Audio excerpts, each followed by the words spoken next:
So look, if you want to grow your wealth, your income, and increase the amount of time off, then these are the shortcuts that can help. Welcome to the Wealth Creation Podcast. Hi, and welcome to the podcast. So in this podcast, we're going to talk to you about how you build business relationships when you don't even live in the same country. So obviously, I've been living in Spain quite some time now. I think this is year number 6.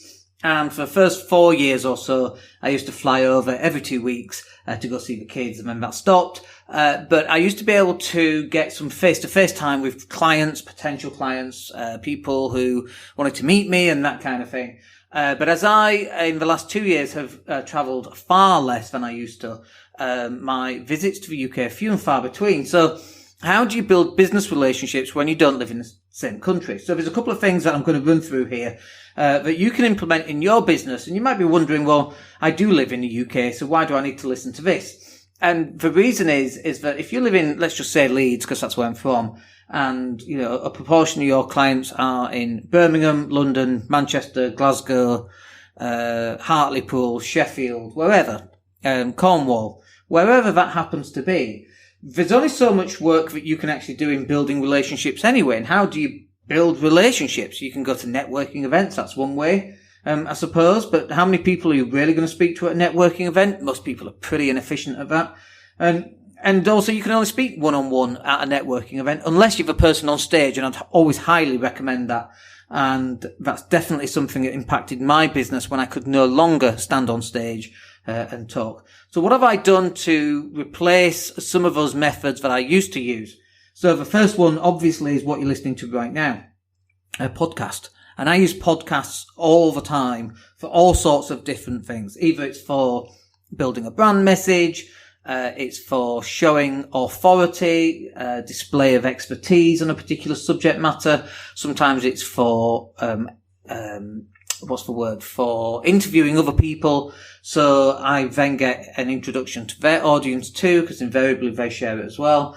Although we've done far less at that than we did at the start of the podcast. You know, podcast 1 to 50 were a lot of interviews. And from then on, it was pretty much me all the way in. And that works very well for me. But how can you build those relationships over time? And so this is generally what happens now is I record a podcast or I do a video or I go Facebook Live.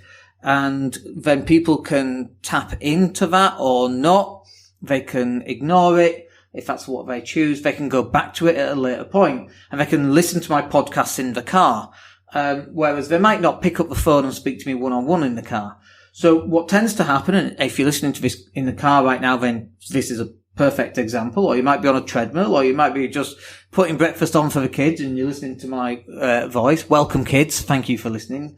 Even though you don't have a choice. So, although I do swear in some of mine, but I won't be today. So maybe it's not kids, worthy. But for me, it's about having that one-way conversation. Because I've always got a lot to say anyway. So you get me on the phone, often it's a one-way conversation. People tell me they can't get a word in edgeways. So it's a podcast. It's actually no different than being on the phone. Except there's none of that crappy small talk. Hey, how are you? I'm good. How's the family? Great. How you doing? Oh, I'm not too bad. I mustn't grumble. You know, we don't have to do any of that. It's one of the reasons why I really dislike phone calls. When you message someone, there's none of that. Hey, how are you? It's can you do this for me? Can you do that? Can you meet this guy and move him in? Can you fix this washing machine? The tenant can't get her clothes out. We've got that as a problem this morning. Whereas if I phoned them up, oh, hey, how are you? How's the family? How's the wife? How's the kid? I'm not interested. Honestly, I'm really not interested. I couldn't care less. Unless there's a serious bad thing going on. I don't care. I'm sure they're fine. I'm sure everything's fine. Great. Can you fix this bloody washing machine for me? You know, so I really move people off actually having conversations anyway, because they're so timely. You know, 45 minutes is generally a phone call. But when we're talking about building relationships, obviously you've got to have that phone call, but it's often for a specific purpose. So it could be a fact find. I want to find out more about their business. They want to find out more about me. It's a two-way process. We both understand why we're getting onto that phone call. Often at the start of that call, there's a little bit of rapport building, if you like. But I'm good enough to be able to just build rapport as we're going through the questions anyway. And that's fine. And then the other side of that is we don't really even need to build rapport. Because anybody who gets on one of those phone calls, they've listened to my podcast, they've listened to the YouTube videos and watched them. They've gone on my Facebook Live. We've spoken at some point in the past. They've met me and that kind of thing. But specifically, we get them on the phone and they're like, oh, wow, you just like you are on your podcast. I'm exactly the same. Nothing really changes. My freaky sense of humour is exactly the same. It's not just podcast humour. I am a bit weird like that. So people come on and it's like there's no rapport building because they already have rapport because the podcasts have already done that. Now imagine if you're going to speak at an event and there's 50 people at that event and they've already spoken, they've already listened to your podcast rather, or watched some of your videos. You don't have to build rapport. You just have to be more of who you are because that's what people are enjoying. And so you just turn up and be who you are. You tell your crappy jokes. You tell your stories and that kind of thing, and hopefully you inspire and motivate people, and they just get a deeper connection with you because now they've actually met you. But they already know who you are. You've already done 95% of that work through podcasting and through YouTubing and Facebook Living. And when we tell people to go live on Facebook, and they go, oh no, nobody wants to listen to me. Of course they do. Of course, everybody wants to listen to all sorts of different people. Really bad people in this world have had thousands of people listening to their every word.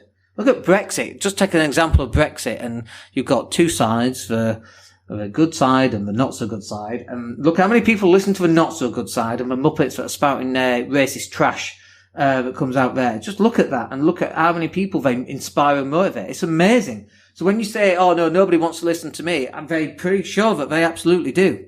I used to think nobody would listen to me, and here we are, 298 podcasts in, and the audience is growing, not going smaller. People are not going, God, he talks a load of rubbish, doesn't he? I'm not listening to him. They go, oh my gosh, he's so authentic and down to earth. He just says it as he sees it. Brilliant. I can do business with someone like that. That's what happens. And so we don't have to build these relationships where they really deep dive. We have to break bread with people and go get drunk with people. We don't have to do any of that stuff. I used to think that's what we had to do. We don't have to do any of that stuff. You just have to create a podcast and some Facebook Lives and some YouTube videos and do that on enough of a regular basis and be seen to be seen. Okay? This is why we create all the content for clients, and their work is increasingly becoming more popular because they're being seen. And their messages are going out. I was just speaking to another client, and they're at one of the property investor shows, and so they passed over some of the incorrect dates, and so we've updated the images on the dates. But it just goes, she was saying, I know I got the dates wrong, but it just goes to show that the stuff is being seen and people are paying attention to it. And then she's just doing a day in the life of, and I know you listen to these podcasts, so thank you for listening, and she's a wonderful client as well. And it's not I have to say that, I want to say that. Because I know she's listening. But we know that this stuff works. We know that you get this stuff out there, and people go, yeah, but you can't build a deep level relationship off just podcasts. And you might be right on that. But you don't have any relationship unless they get to know about you to begin with. And that's the whole purpose of doing podcast videos, Facebook Lives. People now get to know you. They get to see you on a repeated basis because hopefully you're consistent. And if you can't be as consistent, you use the 90-10 rule. The 90-10 rule is where you create 10% of the content and we go off and create the other 90% and we get you out there in front of your prospects' eyeballs. That is the whole point of creating all this content. And so when you talk about building relationships when you don't live in the same country, you wouldn't have any relationships unless people got to know you through podcasts, YouTube and Facebook Lives. And now you've got that, and now people get to know you. You can then get on the phone. Because the chances are you might meet someone face to face, but chances are you're going to get each other on the phone. You can't meet everybody face to face, and it's so time consuming. And for everybody that you meet face to face, that's 2 hours. You could have spoken to, a 20-minute conversation in 2 hours. What's that? 6 different people you could have spoken to instead of one person face to face. That's how it works. The velocity of doing business has increased significantly, a substantial increase in the last 20 years. I read Bill Gates' book, Business at the Speed of Thought.